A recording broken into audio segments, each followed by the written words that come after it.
Welcome once again to my channel. Here in this corset making, all you need is a waistline measurement. I've done that and draw the two lines there.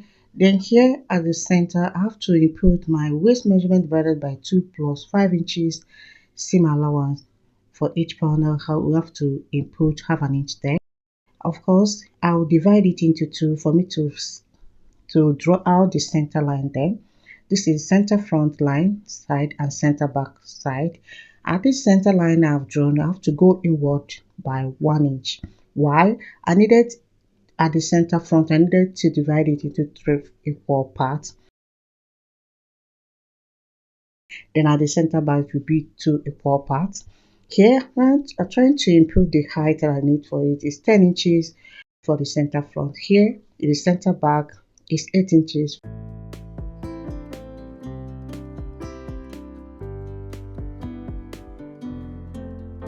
I have to connect it with a straight line like so, the center back one. At this point I have to go in by 2.5 inches. You can see me doing that. Then the next at the center front, I have to shift in by 1 inch and connect it using a dotted line. You see me do. After that I use my marker to blend it like so. Then at the down part I'll do the same thing and blend it. You can see me, I have to divide it into 3 parts for the center front and the center back 2 parts. Then to input the dart intake of 0.75 each side and connect it like so. And this is very simple to make this corset. And the next thing we're going to do after that, you have to rule out the line, just to cut. This line is just to cut it out. And before you cut it, level it front 1, 2, 3, back 1 and 2, and that's it about it. Go ahead and cut.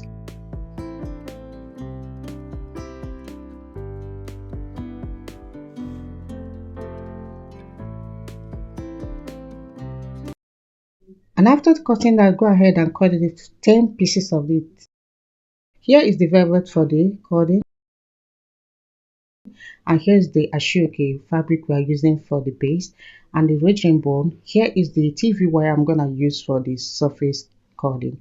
So let's get there. I've done cutting the whole thing. You can see how I'm assembling the whole thing together. The right side and the left side 5, which makes a total of 10 pieces. And I have to arrange it this way.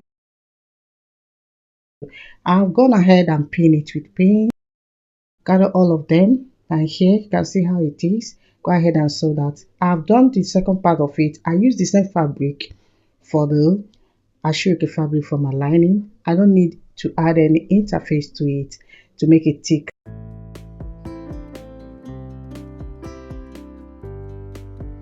And here I've marked out the seam allowance up and down, where I'm going to cut out boning. You can see me doing that. Each panel, have to, as I've ironed it open, I have to cut out the boning. And before then, I have to secure the tip of the wedging bone with this masking tape before joining them together. I've done that already. The next thing, I've joined the lining part and the self part and notch it. Here I have to stitch this part, the opening part, use it to turn it inside out. It's quite thick. I like this fabric. That's why I choose to use it for lining and also for self. It's quite thick.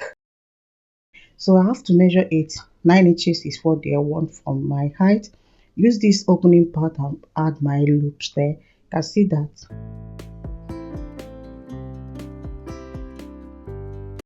Then I'm done doing that. The next stage was to fix the cording, the wire, the TV wire that I use. I cut out the velvet fabric and then stitch it together to form this casing.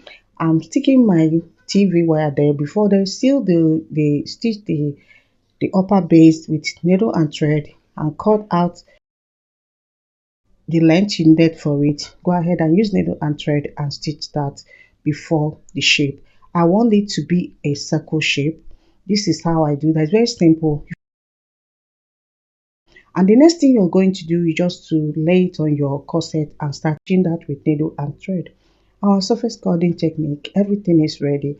Thank you so much for your time. I'll see you next on my next video.